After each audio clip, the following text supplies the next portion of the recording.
মুআবিয়া রাদিয়াল্লাহু তাআলা আনহু একাধারে একজন বড় মাপের সাহাবী। রাসূলুল্লাহ সাল্লাল্লাহু আলাইহি ওয়াসাল্লাম যাদেরকে দিয়ে কোরআন লেখাইতেন এরকম 40 জন সাহাবী ছিল। কোরআন নাযিল হইল, এরপরে রাসূলুল্লাহ দেখে এদিকে আসো, তুমি লেখো। এরকম ভাবে 40 জনের যে কোনো একজন থাকলে তারে গিয়ে দেয়া কোরআন লেখাই দিন। এরকম মাপের একজন সাহাবী। তিনি এক টানা 40 বছর রাষ্ট্রপ্রধান। প্রথমে সিরিয়ার প্রধান ছিলেন 20 বছর, প্রাদেশিক সরকার প্রধান। এরপরে হাসান রাদিয়াল্লাহু তাআলা আনহু যখন হস্তান্তর করলেন, এরপরে পুরা মুসলিম জাহানের উনি হলেন প্রধান সম্রাট, বাদশাহ, আরো 20 বছর। তাহলে কি এক টানা 40 বছর। অনেক দাপটের বাদশাহ ছিলেন, অনেক দাপটের, অনেক ক্ষমতাবান, শক্তিশালী। তো একটা ঘটনা আপনাদের শোনাচ্ছি, সেটা হলেন হজ করতে গেছে। তো হজের মৌসুম আমরা যেটা দেখি যে আমাদের এই খালেদা জিয়া, হাসিনা এরকম রাষ্ট্রপ্রধানরাও যদি হজে যায়, তো সেখানে কি করে, একটা সৌদি আরবের পুলিশ দিয়ে একটা এসকর্ট দেয়, দিয়ে ওদেরকে নিয়ে তোয়াফটা করায়। আমরা তোয়াফ করতে গেলে ঠেলা টুলা খাইয়া পড়ে যে পায়ের তলে পিছিয়ে যেতেছি, কিন্তু ওরা স্কট থাকে, পুলিশ স্কট থাকে, সুন্দরভাবে হাজরা আসাদে কি করে চুমা দিতে পারে। আমাদের জন্য ওরকম কোনো সুযোগ থাকে না। রাজা বাদশাদের জন্য এরকম ব্যবস্থা এখনো আছে, তখনও ছিল। তো উনি সারা মুসলিম জাহানের সম্রাট, উনি হজ করতে আসছে। তাহলে উনার হজের এই সুযোগটা কিরকম, অন্যরকম। অন্যরকম কিনা, অন্যরাও তো অফ করতেছে, উনিও তো অফ করতেছে না। উনি যদি হাজরা আসাদ চুমা দিতে চায়, কোনো ভিড় ভাড় আছে, কোনো ভিড় ভাড় তো অফ করতেছে। তো তোয়াফের ভিতরে একটা বিষয় দেখা গেল, সেটা হইল যে উনি যখন তোয়াফ করে, আমাদের তোয়াফের নিয়ম হইল কাবা শরীফের দক্ষিণের যে কোণা, এটা রুকনে ইয়ামানি বলা হয়। ইয়ামান দক্ষিণ দিকে যে দুইটা কোণা আছে, এই কোণাটা হলো হাজরে আসওয়াদ। পূব দক্ষিণ কোণা, পশ্চিম দক্ষিণ কোণায় কিছু নাই। কিন্তু হাজিদের নিয়ম হলো আপনারা যখন তোয়াফ করবেন, এই তোয়াফের সময় এই দুইটা কোণা ছুঁয়া যাবেন, ইস্তেলাম বলা হয়, স্পর্শ করে যাইবেন। যদি স্পর্শ করতে না পারেন তাহলে লাঠি দিয়ে করবেন, লাঠি দিয়েও যদি না পারেন তাহলে ইশারা দিয়ে স্পর্শ করবেন, আর কি ইশারা করবেন যে ছুঁইলাম। এটা না ছুঁয়ে যাওয়া যাবে না, স্পর্শ করবেন। না পারলে লাঠি দিয়ে করবেন, তাও যদি না পারেন তাহলে লাঠি দিয়ে কি করবেন, ইশারা করবেন যে আমি স্পর্শ করলাম। এই জায়গায় একটা দোয়া পড়তে, রাব্বানা আতিনা ফিদ দুনিয়া হাসানাতাও ওয়া ফিল আখিরাতি ওয়া আযাবান। এখন মুআবিয়া রাদিয়াল্লাহু তাআলা আনহু যখন সব হাজিরাই তা করতেছে, মুআবিয়া রাদিয়াল্লাহু তাআলা আনহু ওনার সময় তো আপনারা জানেন পুরা ফাঁকা, পুলিশ এসকর্ট দিয়ে নিয়ে যাইতেছে। তো উনি তোয়া করার সময় এইটাও স্পর্শ করলো, এখানে দিয়ে স্পর্শ করে চুমা খাইল। এরপরে এদিক দিয়ে আপনারা দেখবেন একটা বেঁকা করে ওয়াল আছে, এটাকে হাতিম বলা হয়। এই কোণা উত্তর দিকে বেঁকা ওয়াল আছে। তো হাজিদের নিয়ম হলে বাইরে দিয়ে যাইতে হয়, বুঝতে পারলেন? তো উনি করলো কি, এই উত্তর পূর্ব এই কোণাও স্পর্শ করলো, ঘুরে এসে পশ্চিম উত্তর এই কোণাও স্পর্শ করলো। তাহলে কয়টা হলো? 4টা। আর আমরা হাজিরা করতেছি কয়টা? 2টা। এখন এই রাসূলুল্লাহ সাল্লাল্লাহু আলাইহি ওয়াসাল্লামের সাথে যারা হজ করতে, তার সাহাবীদের কাছে তাবি, ইনি যখন হজ করতেছে তখন তাবি ছাড়াও লোক আছে, তাবি ছাড়া লোক আছে না নাকি? এখন রাসূলুল্লাহ যারা দেখে তারা তো 2টা ছুঁয়ে হজ করলো। এখন ইনি যখন 4টা ছুঁয়ে হজ করতেছে, ইনারে দেখতেছে কারা? যারা রাসূলুল্লাহ দেখছে, যারা সাহাবীদের দেখছে, যারা না দেখছে তারা তখন দেখলো যে ইনি রাসূলের স্ত্রীর ভাই, আবু সুফিয়ানের ছেলে, নিজে হাতে কোরআন লিখছে, 40 বছর ধরে মুসলমানদের রাজা। ইনি যখন 4টা ছুঁইতেছে, তাহলে এটা কি ইসলামী না ইসলামের বাইরে? ইসলামী। যারা নবীরে দেখে নাই, যারা সাহাবীরে দেখে নাই, দেখলো কারে? মুআবিয়ারে। আর মুআবিয়া কিরম বেটা, যে রাসূলের শালা, আবু সুফিয়ানের ছেলে, বড় সাহাবী, কোরআন লিখছে নিজে হাতে, রাসূল লেখাইছে তারে, 40 বছর ধরে মুসলমানদের রাজা। তাহলে কি ইসলাম ছাড়া? ইসলাম ছাড়া না। তাহলে ইনি যখন 4টা 2টাই তোয়াব করতেছে, তাহলে 2টা ধরলে যে সওয়াব, 4টা ধরলে তার ডবল সওয়াব। তাহলে কিছু কিছু মানুষ আবার এবার ওই 4টা ছুঁয়ে শুরু করে দেয়। এখন ওই হাজিদের সাথে একজন বড় আলেম আছে, ওনার নাম হলো আব্দুল্লাহ ইবনে আব্বাস রাদিয়াল্লাহু তাআলা, বড় মাপের আলেম, সে কথা আমরা এখন বলবো না। তো উনি এবার চিন্তা করলেন যে এনাকে তো বলা দরকার কথাটা, যে রাসূলুল্লাহ সাল্লাল্লাহু আলাইহি ওয়াসাল্লাম করছে এইভাবে, আপনি করতেছেন এইভাবে। কিন্তু চিন্তার বিষয় সেটা হলো যে দুনিয়াতে যারা ক্ষমতায় উপরে থাকে ওদের সাথে কিন্তু তর্ক করে পারা যায় না, এটা দুনিয়ার নিয়ম নেই। আপনি বুঝাইবেন এই যে দলিলে আছে আপনি 3 কাঠা পাইবেন, এ তো মাপলে কয় 4 কাঠা, বুঝলেন না? যে আপনি দলিল দেখাইতেছেন, আর হে যদি চেয়ারম্যান হয়, হাই বেটা করতে গাইছো, এই কয়ে যদি ধমক দেয় সবার সামনে, আমার দলিল শেষ। এখন আব্দুল্লাহ ইবনে আব্বাস রাদিয়াল্লাহু তাআলা আনহু বুঝলেন যে আমার দলিল তো আছে, কিন্তু কারে দলিলটা বুঝাবো? যেই বেটা 40 বছর ধরে রাজা যদি কয় যে আপনার দলিল রাখেন তো, তাইলে আমার দলিল শেষ। এই সময়ে উনি তখন বুদ্ধি করে বললেন যে আমিরুল মুমিনিন, আপনার কাছে আমার একটা প্রশ্ন আছে। কি প্রশ্ন? হুজুর আব্দুল্লাহ ইবনে আব্বাস এত বড় আলেম যে ওমর রাদিয়াল্লাহু তাআলা আনহু পর্যন্ত তারে ডরায় কথা বলার লাগে। কোন ফতোয়া দিলে আগে কইছে হুজুর আপনার কোনো কথা আছে? কয় না, আপনি কর। তখন কইছে, আর নাহলে হুজুর আপনি কর। এইভাবে বলা লাগছে। সেই হুজুর এই সামনে বসে কয় যে আপনার সাথে আমার একটা কথা।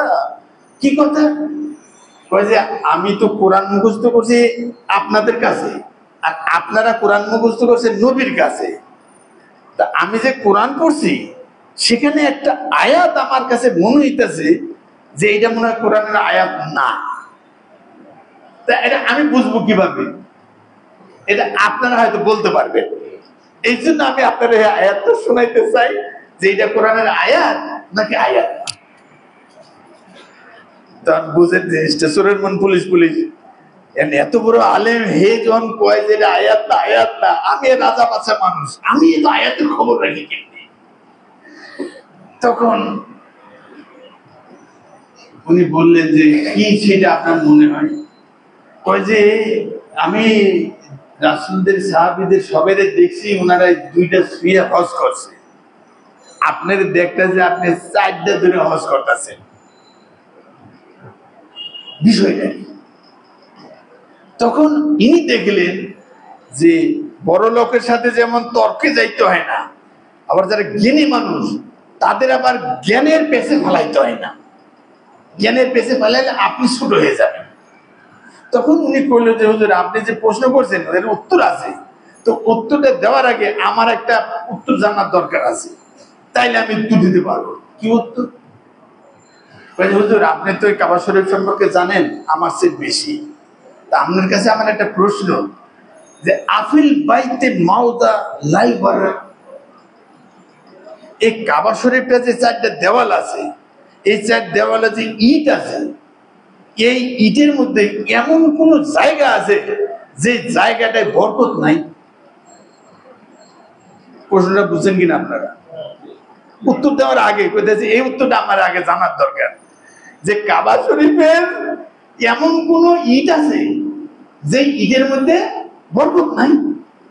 এখন উত্তরটা কি হবে? বরকত আছে, সব ইটের মধ্যে কি আছে? বরকত আছে।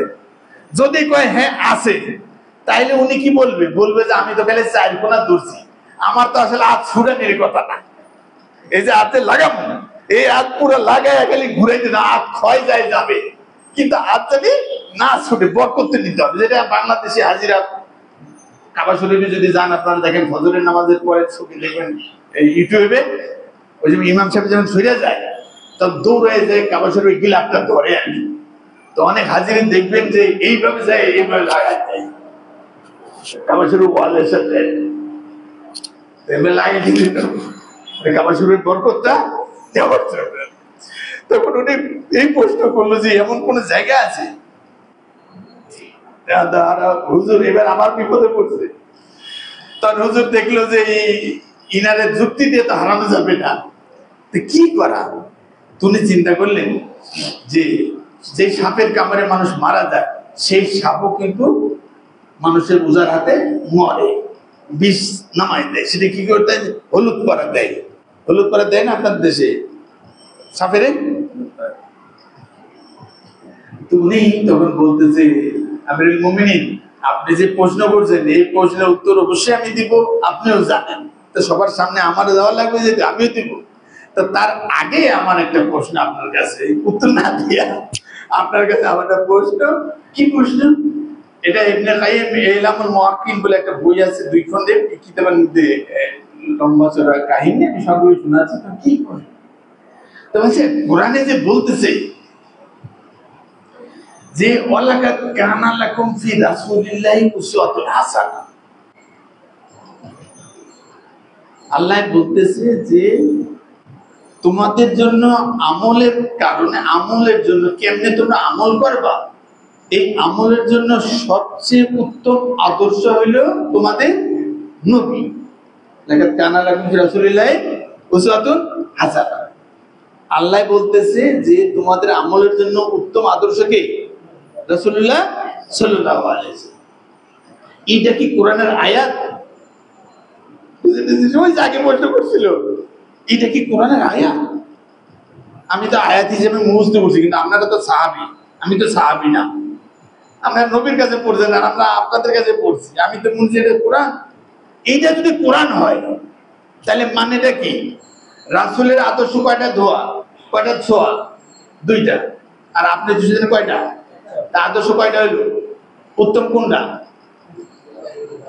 যদি আয়াত হয় কোরআনের, আর যদি কোরআনের আয়াত না হয় তো জ্ঞান হইল।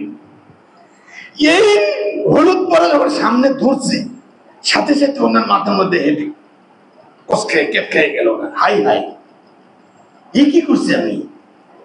রসুল থাকতে, রাসূল তো আদর্শ রয়ে গেছে, এই আদর্শ থাকতে আমি আবার আরেকটা আদর্শ বানাইতেছি। তখন এই উত্তর বাদ দেয়া বললো হুজুর আপনি খান, দাঁড়ান, আপনি তাড়াতাড়ি মিনায় চলে যান, কারণ হাজিদের ভিতরে কেউ আছে 2 দিন ওই পাথর মাইরাই ওখান থেকে বিদায় হয়ে যাবে, আর কোন হাজি আছে 3য় দিন পাথর মাইরা কাবা শরীফে আইসা তোয়াফে বিদায় করে তারপরে বাড়িতে যাবে। আপনি এখনই দৌড় দেন, আমি এখানে আছি, এখানে সবাই বলে দিতেছি যে এই 2টা ছুঁয়াই হজ করতে হবে, এটা নবীর সুন্নাত। আমি যে 4টা ছুঁইছি এটা ঠিক না, এটা আমি কয়ে দিতেছি। আর ওখান থেকে যারা চলে যাবে তাদের বলবে কি? আপনি তাড়াতাড়ি দৌড় দেন। ওখানে যে বলেন গা যে মুআবিয়ারে যারা দেখছো এইভাবে তোয়াফ করতে, মুআবিয়া আমারে পাঠাইছে 4টা ছোঁয়া, এটা সুন্নাত না। সুন্নাত হলো কোনটা? 2টা ছোঁয়া। এই ঘটনা থেকে আপনাদেরকে যেটা বুঝাইতে চাচ্ছি সেটা হলো যে প্রথম হাদিসে বলতেছে যেই কাজ রাসূলুল্লাহ সাল্লাল্লাহু আলাইহি ওয়াসাল্লাম যেইভাবে করছে সেই কাজ সেইভাবে করার নাম সুন্নাত। রাসূলুল্লাহ সাল্লাল্লাহু আলাইহি ওয়াসাল্লাম যেই কাজ করে নাই সেই কাজ না করা, আবার বলেন, রাসূলুল্লাহ সাল্লাল্লাহু আলাইহি ওয়াসাল্লাম যেই কাজ করে নাই সেই কাজ না করা। আর দলিল দরকার আছে?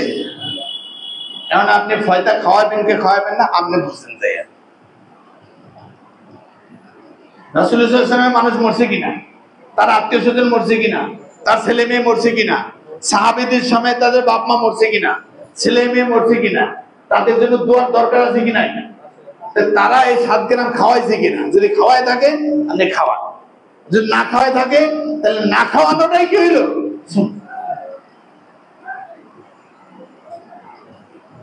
জিনিসটা তাহলে আমরা একদিক দিয়ে খালি সুন্নাত চিনি, কোনটা? রাসূল যেইভাবে যেই কাজ করছে সেইভাবে সেই কাজ করার নাম হলো সুন্নাত। কিন্তু যেই কাজ যদি করে নাই সেই কাজ না করাটাও। ওই জায়গায় আপনি দলিল খুঁজতে পারেন না যে এটা যে রাসূল বলে নাই করা যাবে না, তার দলিল কই? বুঝলেন জিনিসটা? এইটা একটা ভুয়া কথা। উনি করে নাই ওইটাই তুলি। উনি বইলে যেতে হবে না যে এটা করা যাবে না, এটা বলে যাওয়ার দরকার নাই, কারণ উনি তো দুইটা শুনছে, দুইটা স্পর্শ করছে। সুতরাং এই পাশে স্পর্শ করা যাবে কি যাবে না এটা দিয়েই বুঝতে হবে। যদি যাইতো তাহলে উনি কি করতেন? আলহামদুলিল্লাহ, জাযাকাল্লাহু খায়রান।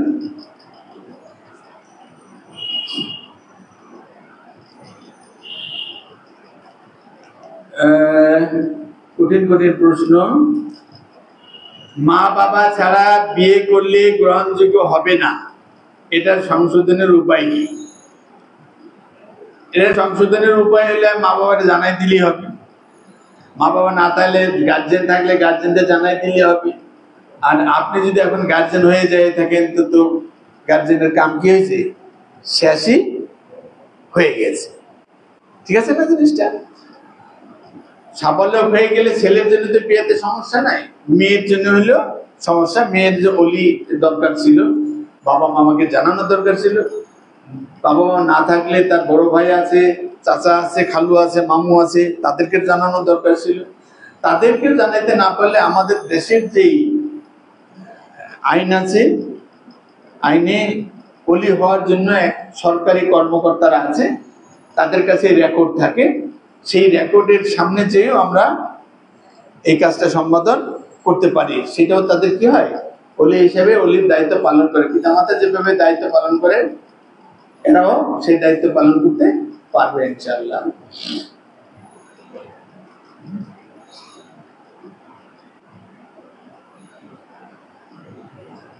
ইমাম যদি তাবিজের ব্যবসা করে তাহলে তার পিছনে কি নামাজ পড়া যাবে? যাবে। সেটা হলো কি যে হাদিস রাসূল বলছেন যে বিনকুল্লি বিররিন ওয়া ফাজিরিন, যে যতক্ষণ ইমাম তাকে বহিষ্কার করা যায় নাই, বাদ দেওয়া যায় নাই, তাহলে ইমাম নিযুক্ত করে রাখছে, ততক্ষণ পর্যন্ত আমরা তার পিছনে কি নামাজ পড়তে পারি। আমরা আলাদা করে নামাজ পড়তে গেলে জুমা আলাদা হয়ে যেতে পারে, মসজিদ আলাদা হয়ে যেতে পারে, সমাজ আলাদা হয়ে যেতে পারে। এখানে ঐক্যটা একটা বড় জিনিস। বাকি যেটা সেটা হলো কি যে এই তাবিজের যে ব্যবসাটা করতেছে সেই ব্যবসাটার ব্যাপারে প্রসঙ্গ, আকীদার প্রসঙ্গ, সেটা সে হালাল মনে করে করলে তার পিছনে তার নামাজ নেই। কিন্তু যদি সে তাবিল করা, ওটার ব্যাখ্যা করা, কোন রকমে সেটাকে সে হালাল এইরকম কোনো ব্যাখ্যা তার কাছে থাকে, ততক্ষণ পর্যন্ত তার পিছনে আমাদের জামাত না ভাঙ্গা নামাজ পড়া যেতে পারে।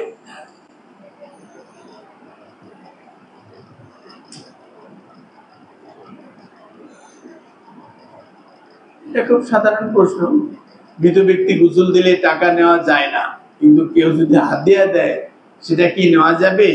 হাদিয়া দিলে তো নেওয়া যাবে, হাদিয়া তো খাওয়াই যাইতে পারতেছে। কিন্তু আমরা যেটা আলোচনা করলাম সেটা কি, সেটা হলো মুর্দার পরে যে খাওয়ার একটা আয়োজন করা হয়, এই আয়োজনটা নিষিদ্ধ হচ্ছে। কেন নিষিদ্ধ হচ্ছে? এই জন্য যে যখন কোনো জিনিস আপনি আল্লাহর রাস্তায় দান করবেন, ভালো করে খেয়াল করেন, সেই জিনিসটার যদি কেউ মালিকানা না থাকে তখন মালিক হয় কে? আল্লাহ। এটা সহজ হিসাব। যেমন রাস্তায় একটা জিনিস পড়ে রয়েছে, কেউ মালিকানা দাবি করে না, তখন ওই জিনিসটার মালিক কে?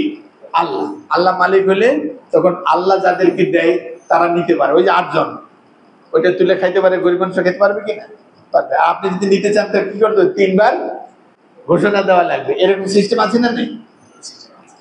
তাহলে আমরা যেটা বলতেছি সেটা হলো কি যে আপনি যখন বললেন যে বাবার নামে, বাবা মারা গেছে, বাবার নামে 10টা গরু জবাই করে খাওয়াবেন, তাহলে এই যে 10টা গরু জবাই হলো কার নামে? বাবা আছে না নাই? মারা গেছে। তো যদি মারা যায় উনি কি মালিক হতে পারবে? মালিক হতে পারবে। আপনি যদি বলেন কি যে বাবার জন্য দোয়া করব, 10 গরু জবাই করে মানুষের খাওয়াবো, খাওয়ান। কারণ কি? এই গরুর মালিক কি? আপনি। আপনি আপনার গরু জবাই করে যদি মন্ত্রী মিনিস্টার খাওয়ান, অসুবিধা আছে? অসুবিধা নেই। খাওয়াইয়ে আপনি কি চাচ্ছেন? দোয়া। খুশি হইলো, দোয়া করলো। কিন্তু বাবার নামে যখন 10টা গরু জবাই করে দিলেন, কার নামে গেল? বাবা, বাবা যখন মারা গেছে তার মালিক বাবা হবে না, আমি তো দিয়েই ফেলাম, আমিও না, তাহলে মালিক কি? আল্লাহ। আল্লাহ যদি মালিক হলে খাবে কারা? বুঝেন জিনিসটা? আল্লাহ যদি মালিক হয়, আল্লাহ বলে দিয়েছে যে আমার জিনিস কিন্তু সবাই খেতে পারবে না, 8 রকমের লোক আছে সমাজে, ওরা এটা খাবে। তার মধ্যে চেয়ারম্যান আছে, মেম্বার আছে, জামাই আছে, শ্বশুর আছে, তাই এই জন্য আমরা ওই জিনিসটাকে মানা করতেছি যে আপনি আল্লাহর জিনিসটা যারে খাওয়াইতেছেন ওরা এটার হকদার না। তাহলে আপনি আল্লাহর জিনিস বেহকদারি জিনিসের কাছে যখন দিলেন, তাহলে গুনাহগারে আপনিও হইলেন। আর আল্লাহ যে যাকাত সিস্টেম, সাতটা সিস্টেম করে দিয়েছে তার নিয়মে উল্টা হয়ে গেল, সেই জন্য এটা নিষেধ। এখন যে দিতেছে সে হইল মাইয়েতের ছেলে কি মেয়ে কি মা কি স্ত্রী, সে যদি কেউ হাতে হাতে এক বেলা খাওয়াইতেও পারে, 10 টাকা দিতেও পারে, সেটা এর মধ্যে পড়ে না। ঠিক আছে?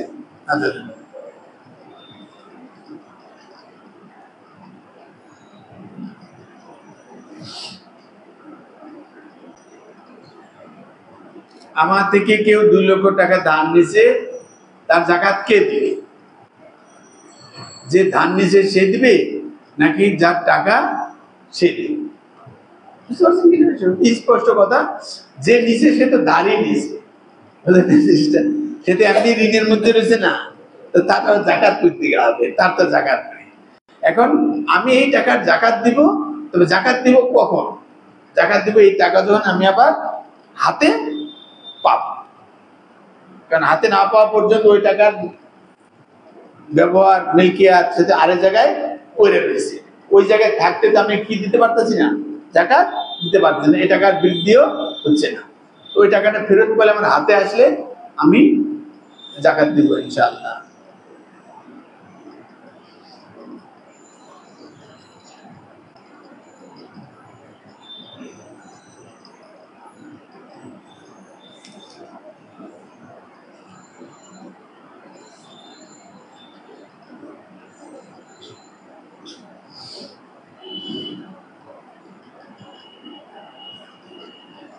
ওযু করার সময় বিসমিল্লাহ ভুলে গেলে ওযু হবে কিনা? বিসমিল্লাহ ভুলে গেলে তার একটা সিস্টেম করা আছে, বিসমিল্লাহ আউয়ালুহু ওয়া আখিরু।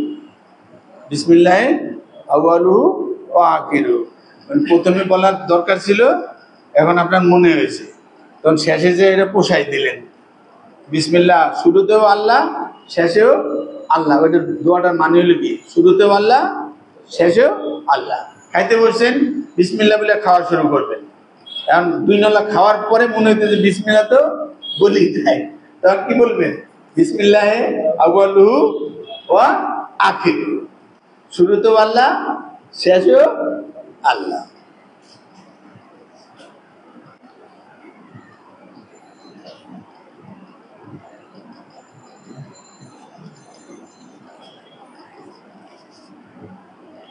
কোন কোন কাজ করলে 72 দলের মধ্যে অন্তর্ভুক্ত হবে? দল কয়টা? 73টা। 73 দলের এক দল তো নাজাতে আছে, বুঝলে কত? 72। কোন কোন কাজ করলে ওই 72-এর মধ্যে আমরা পড়ে যাব? ঠিক আছে? তো এই ব্যাপারে রাসূলুল্লাহ সাল্লাল্লাহু আলাইহি ওয়াসাল্লামের প্রশ্ন করা হলো, প্রশ্ন করলে উনি উত্তর দিলেন যে মা কানা আনা আলাইহি ওয়া আসহাবি, যে আমি এবং আমার সাহাবী, আমি এবং আমার সাহাবীরা যেই কাজ করতেছি, যেইভাবে কাজ সমাধান করতেছি, ওই কাজ ওইভাবে যদি কেউ সমাধান না করে নিজের মতন করে, তাইলে 72-এ চলে যাবে। এটা সহজ হিসাব দিয়ে দিল, মা কানা আনা আলাইহি ওয়া আসহাবি, আমি এবং আমার সাহাবীরা যেই কাজের মধ্যে আছি, তোমরা যদি এই কাজের মধ্যে না থেকে নিজেদের মতো করে কাজ বানাই নাও, তাইলে ওই 72-এর মধ্যে তোমরা গণ্য হবা। যেমন ধরেন একটা ছোট্ট উদাহরণ দিয়ে শেষ করি, যে কোরআনে আছে ইল্লা মা রাহিমা রাব্বি, রাহিমা মানে হলো দয়া, আল্লাহ দয়া করে। তো যে দয়া করে সে কি দয়ালু? দয়ালুর আরবি হলো রহমান। তাহলে আল্লাহর একটা নাম কি? রহমান। আল্লাহর 99 নাম আছে না, আপনারা পড়ছেন না? রহমান, রহিম, জব্বার, সত্তার, কার, এরকম আছে না? নাই? 99 নাম আছে। 99 নাম কেমনে হইলো? আল্লাহ দয়া করে, দয়া যে করে তার বাংলায় কি কয়? দয়ালু। আরবিতে কি? রহমান। তাহলে রহমান হলো আল্লাহর একটা নাম। ঠিক আছে? এখন কোরআনে আছে গাজিবাল্লাহু আলাইহি, আল্লাহ বেঈমানদের উপরে রাগ করে। তো যে রাগ করে তারে কি কয়? রাগী। রাগীর আরবি কি? গাজবান। দয়া করছে এই জন্য হচ্ছে রহমান, রাগ করছে এই জন্য হচ্ছে কি? গাজবান। এখন রহমান যদি আল্লাহর নাম হয়, আল্লাহর গুণ হয়, তাহলে গাজবান, রাগী, এটাও আল্লাহর কি একটা বৈশিষ্ট্য হয়ে যাবে।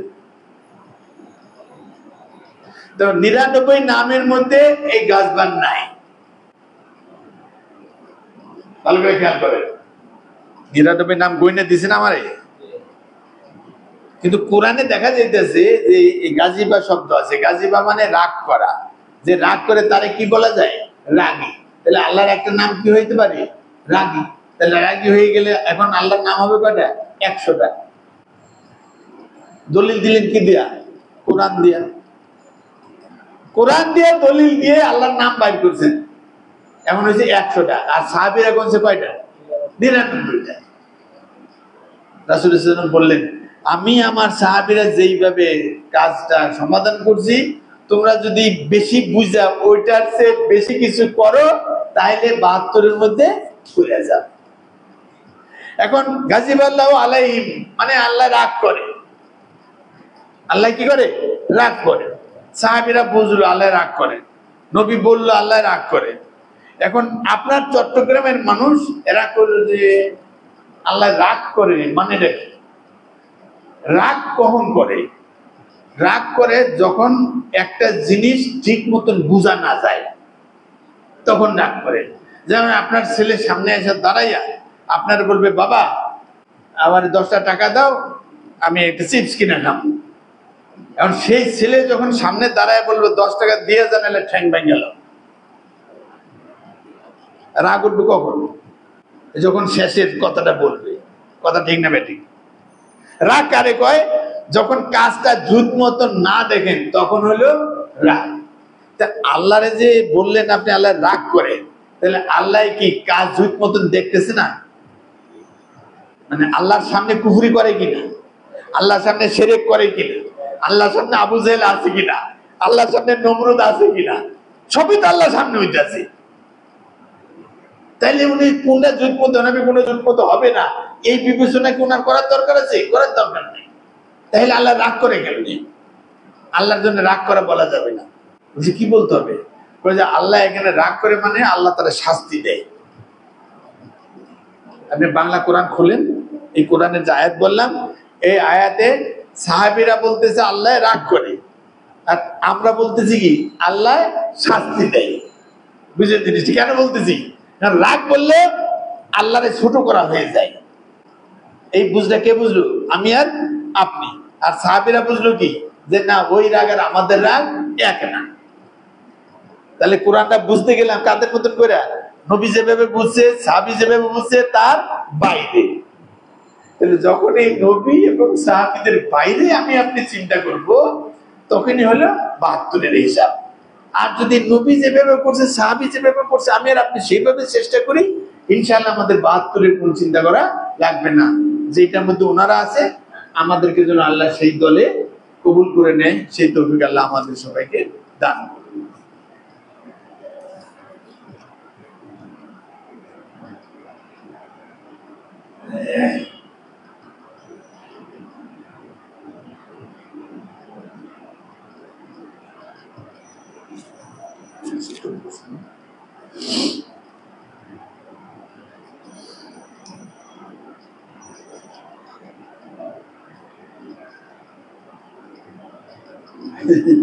ভালো প্রশ্ন করছে। দেখেন, ইমাম সাহেব রাফাদানি করে না, মানে নামাজে হাত তোলে না, দাপাদারি করে না। এখন মুসল্লিরা করবে কিনা, যদি বলেন মুসল্লিরা করবে, তাহলে হাদিসের মধ্যে আছে যে ইমাম সাহেবের যেন মুসল্লিরা কি করে, অনুসরণ করে। তাই এখানে তো মুসল্লি কি করলো না, ইমাম সাহেবের অনুসরণ, ইমাম সাহেব দাপাদারি করে না আর মুসল্লি করে, তাহলে ইমামের কি অনুসরণ করলো, করলো না। তাহলে হাদিসের কি উপায় হবে, বুঝতে পারছেন? সুন্দর প্রশ্ন। সেটা হলো কি যে সহি যে জিনিসটা আমি আর আপনি পাইছি, যে পাইছে সে সহি আমলটা করবে। অন্যরা ইমামরা যে সামনে আছে কি পিছনে আছে, করলো কি করলো না, ওইটা দেখার সুযোগ দরকার নাই। কারণ আপনি যেটা বুঝছেন আরেকজন সেটা না করলেও আপনি সে আমল করতে পারবেন, সে আমল করা যাবে। একটা হাদিস দিয়ে শেষ করি। সেটা রাসূলুল্লাহ সাল্লাল্লাহু আলাইহি ওয়াসাল্লাম একদিন বললেন যে তোমরা এখন বাইরে যাও, বাইরে যাইয়া এই 2 মাইল দূরে একটা এলাকা আছে, সেই এলাকাটার নাম বানি কুরাইজা, ওখানে যে আসরের নামাজ পড়বা। আরেকজনের মাইক দিয়ে বলে দিল যে আপনারা সবাই বাড়ি থেকে বেরিয়ে যান, বানি কুরাইজায় না যাইয়া কেউ আসর পড়বেন না। তাই সবাই বেরিয়ে গেছে, দুপুরের পরে বেরিয়েছে, একটু 1 ঘন্টা পরে বেরিয়েছে, 8 ঘন্টা পরে বেরিয়েছে, যে ওখানে আসরের নামাজ ধরছে, পড়ছে। তো বুখারীতে একটা হাদিস আসছে, হাদিসে বলতেছে যে কিছু লোক রওনা দিয়ে যখন রাস্তার মাঝখানে গেছে, ধরেন 1 মাইল গেছে, 1 মাইল যাওয়ার পরে উজ্জিনাল আসর, তারা দেখতেছে আসরে আজান হইতেছে। এখন হাদিসে বলতেছে কি, বানি কুরাইজায় না যাইয়া আসর পড়বা না। আর এদিকে অর্ধেক রাস্তা গেলে কি হয়ে গেছে, আসরের আজান হয়ে গেছে। এখন কি করবে? তখন এই দলে ধরে 10 জন লোক আছে, এই 10 জনের 5 জন কইতাছে যে রাসূলুল্লাহ সাল্লাল্লাহু আলাইহি ওয়াসাল্লাম বলছে যে ওই জায়গায় না যায় আসর পড়বা না। তো নামাজ তো রাসূলের কাছ থেকে আমরা শিখছি, উনি কইছে 3টার সময় নামাজ পড়া আসরের, আর আজকে বলতেছে ওই জায়গায় না যায় নামাজ পড়বা না। তো উনি যেভাবে বলবে সেভাবে তো নামাজ হবে। সুতরাং যদি ঈশার পরেও আসর পড়তে হয় আমরা তাই পড়বো, আমরা এই নামাজ পড়বো না। আর 5 জন তারা বলতেছে যে দেখেন, আয়াতে কোরআনে হাদিসে আমাদের নিয়ম শিখাই দিছে যে আসরের নামাজে, জোহরের নামাজে, এখন মাগরিবের নামাজে এখন একটা নিয়ম বাঁধতে দিছে, সেই নিয়ম মতনই নামাজ আছে। কিন্তু রাসূলুল্লাহ সাল্লাল্লাহু আলাইহি ওয়াসাল্লাম আমাদের বললো যে আপনারা ওখানে না যাই আসর করবেন না। এর মানে হইলো আমরা যেন তাড়াতাড়ি যাই আসর ধরি। এটার মানে আসর ঈশার পরে পড়া না। এর মানে কি, আমরা যেন তাড়াতাড়ি বাইর হইয়া আসর ওই জায়গায় যাই ধরি। ওই 5 জন এই চিন্তা করে নামাজ পড়ে নিল। আর 5 জন তারা ঈশার আগে আগে যাইয়া, মাগরিব গেছে গা, ঈশার আগে আগে যাইয়া ওখানে নামাজ পড়ছে। এখন 2 জনে 2 কাম করলো নি, 2 কাম করলো। এখন রাসূলুল্লাহ সাল্লাল্লাহু আলাইহি ওয়াসাল্লামের কাছে ঘটনা তখন 2-3-5 দিন লাগলো। ওই ঘটনা যে জন্য গেছে সেই কাহিনী শেষ। এরপরে ফিরত আসলো মদিনায়। আসার পরে মনে মনে তো আছে যে আমি এই কাম করছি, আমি এই কাম করছি, কাটা ঠিক, বুঝলেন? এখন ওই 2 দলে আসছে, আয়েশা রাসূলের কাছে এক সময় নিয়েছে, নিয়ে বললো ইয়া রাসূলুল্লাহ, কাম দিয়ে প্যাস খেয়ে গেছে গা, এই ওনারা পড়ছে আমরা পড়ি নাই, এখন কাটা ঠিক হইলে তো আমরা বুঝতেছি না। তখন রাসূলুল্লাহ সাল্লাল্লাহু আলাইহি ওয়াসাল্লাম বললেন তোমরা পড়লা কেন? কয় যে কোরআনে বলছে ওয়াক্ত নির্ধারণ করে আল্লাহ নামাজ দিছে, আপনি আমাদের ওয়াক্ত ধরে শিখাই দিয়েছেন। জিবরাইল একদিন আয়েশা আউয়াল ওয়াক্তে পড়াইছে, আরেকদিন আখির ওয়াক্তে পড়াইছে, দিয়ে বললেন আপনি যে জোহর এখান থেকে এই পর্যন্ত, আসর এখান থেকে এই পর্যন্ত, এইভাবে আমাদের শিখাই দিয়েছেন। তো কোরআনে যেহেতু আছে আমরা সেইভাবে নামাজ পড়ছি। আপনি যে বলছেন ওখানে না যাই আসর পড়বা না, আমরা বুঝছি যে এটা তাড়াতাড়ি যাইতে বলছেন, এটা তো অর্থ হইতে পারে। তোমরা বললা কেন? ইয়া রাসূলুল্লাহ, নামাজ কোন সময় আসর হবে কোন সময় জোহর হবে তা আপনি শিখাইছেন। আজকে যে আপনি বললেন যে ওই জায়গায় না যাই আসর করবা না, তা আজকে তো আসর ওই জায়গায় হবে। বুঝলেন না জিনিসটা? ওয়াক্ত শিখেছে কে? আপনি। আবার আজকে ওয়াক্ত বাদ দিছে কে? আপনিই তো। তা আপনি তো সবই করতে পারেন, ওয়াক্ত বদলাইতেও পারেন, থাকতেও পারেন। তো এই জন্য মনে করলাম আজকের আসর ওই জায়গায় হবে, কালকে থেকে আবার ঠিক মতন হবে, এই জন্য আমরা ওই জায়গায় আসর করছি। এখন ইমাম বুখারী ওই হাদিসটা এটা বলতেছে রাসূলুল্লাহ সাল্লাল্লাহু আলাইহি ওয়াসাল্লাম তাদের দুজনের কাছ থেকে যখন শুনলেন, যারা পড়ছে তারাও কি হাদিস মানার জন্যই পড়ছে, যারা পড়ে নাই এরাও হাদিস মানার জন্যই পড়ে নাই। তো হাদিসে বলতেছে লাম ইউআন্নিফ আহাদান, রাসূলুল্লাহ সাল্লাল্লাহু আলাইহি ওয়াসাল্লাম দুজনের কাহিনী শোনার পরে কাউরেই দোষারোপ করলেন না, কাউরেই দোষারোপ করলেন। ঠিক আছে কথাটা? কারণ এরা পড়ছে হাদিস মানতে যায়, এরা পড়ে নাই ওই হাদিস মানতে যায় তো পড়ে নাই, নিজের ইচ্ছায় তো না। তাহলে হাদিস মানতে যায় যদি কাজটা দুই রকম হয়ে যায়, দুই রকমই কি জায়েজ হইতে পারে। সুতরাং আপনি রাফাদানি, ইমাম হলো রাফাদানি সারা, ও আমল করতেছে, উনি মনে করতেছে কি রাফাদানি না করলেও চলে, ওনার কাছে একটা হাদিস আছে, হাদিসটা আপনার কাছে জয়ী, ওনার কাছে কি সহি, রাফাদানি করা যাবে এইটা উনি মনে করে জয়ী, আমি মনে করি কি সহি। আর করা যাবে না, উনি মনে করে সহি, আমরা মনে করি জয়ী। বুঝলেন এই জিনিসটা? তাহলে ইমাম রাফাদানি করে না একটা হাদিস মানতে যাইয়া, এই হাদিস মানে না এরকম কিন্তু না। আবার আমরা রাফাদানি করি কেন? একটা হাদিস মানতে চাই। ঠিক আছে? তাহলে যে ইমাম রাফাদানি করে না তার পিছনে যদি আমরা নামাজ পড়ি, যেহেতু আমি জানি রাফাদানি করাটা হলো সহি, তাহলে আমি কি করব? রাফাদানি করব। ঠিক আছে না? ইমামের অনুসরণ করা হইল না এরকম না, যেখানে যেখানে অনুসরণ করার দরকার আমরা সেখানে কি করছি? অনুসরণ করছি। আল্লাহ আমাদের সবাইকে তৌফিক দিক। এরপরে কিছু প্রশ্ন আছে, রাজনৈতিক প্রশ্ন, একটু সময়ের দরকার। হ্যাঁ, সেই সময় আমাদের কিনা জানি না, শেষ করে দেব। আচ্ছা, মাশাআল্লাহ। তো আলহামদুলিল্লাহ, অনেক সময় দিলেন আপনারা। যেই সুন্দর মানে একটা ঘরের ভিতরেই রক্ত মসজিদ হওয়ার কথা, সেখানে আপনারা জুমার নামাজও শুরু করে দিয়েছেন। আল্লাহর কাছে খাস করে দোয়া করি, আপনাদের যদি চেষ্টা থাকে ইনশাআল্লাহ আমরা খুব তাড়াতাড়ি একটা আলাদা মসজিদ পেয়ে যাব।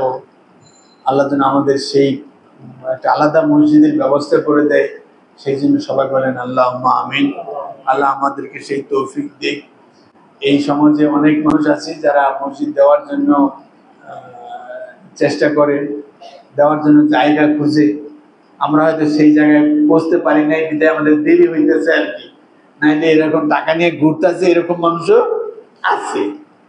তো প্রাথমিকভাবে যেটা লাগবে সেটা হলো যে আপনারা একটা জায়গা চিন্তা করেন, কোথায় মসজিদটা দিলে ভালো হয়, এরকম একটু জায়গা চিন্তা করেন। 1 কাঠা 2 কাঠা 3 কাঠা যেটাই হোক, অল্প জায়গা হলে উপরে উঠবেন, বেশি জায়গা হলে সরাবেন, অসুবিধা কি আছে?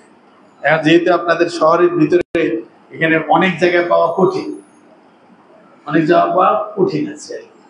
অথবা এরকম হইতে পারে যে আপনার কোন একটা ফ্ল্যাট, এই যে আরসিসি ঢালাই যে বিল্ডিং হয়, এই বিল্ডিং এর যদি কোনো তালা পান আপনারা, 2000 square feet, 2500 square feet, 3000 square feet, ঠিক আছে, এরকম কোনো আশেপাশে কোনো বিল্ডিং এর যদি এরকম তালা পাওয়া যায়, সেই তালাটা আপনারা নিয়ত করেন যে ওই তালাটা পুরাটা আমরা কিনা ওইটারে মসজিদ বানায় ফেলবো।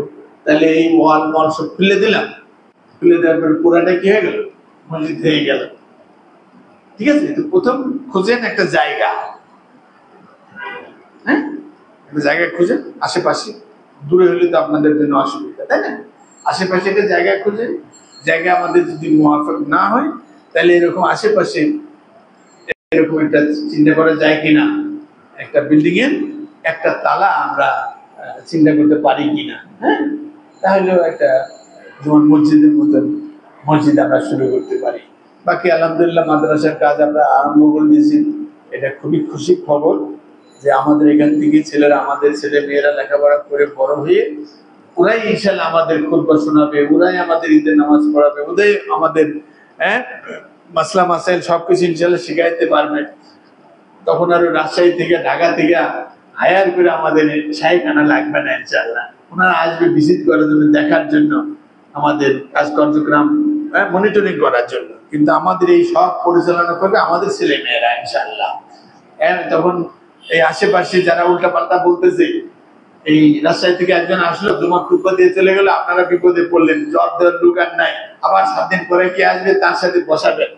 আর যদি আমরা আমাদের একজন ছেলে মেয়েকে এরকম আলেম বানায় ফেলতে পারি, ইনশাআল্লাহ 24 ঘন্টা লাঠি লয়ে বসে থাকবে, লাঠি লয়ে বসে থাকবে, তাই না? কুকুরের সোজা করার জন্য ওয়াশ করে লাভ নাই, হাতে একটা লাঠি থাকলেই চলতে, এটা তো নিয়ম জিনিসটা। তো লাঠিওয়ালা একটা লোক আমাদের দরকার। তো সেটা আপনার এই যে মাদ্রাসা খুলছেন, এই বাগান করছেন, বাগান যাতে আবাদ করতে পারেন, গাছ লাগাতে পারেন, গাছে পানি দিতে পারেন, আমরা সবাই মিলে একটু চেষ্টা করি, ইনশাআল্লাহ আমাদের এই মেহনত আল্লাহ যেন কবুল করে নেন। আল্লাহুম্মা আমিন। আশহাদু আল্লা ইলাহা ইল্লা আনতা আস্তাগফিরুকা ওয়া আতুবু ইলাইক। আপনাদের সবাইকে আবারও ধন্যবাদ জানিয়ে এখানে শেষ করছি। আসসালামু আলাইকুম ওয়া রাহমাতুল্লাহি ওয়া বারাকাতুহু।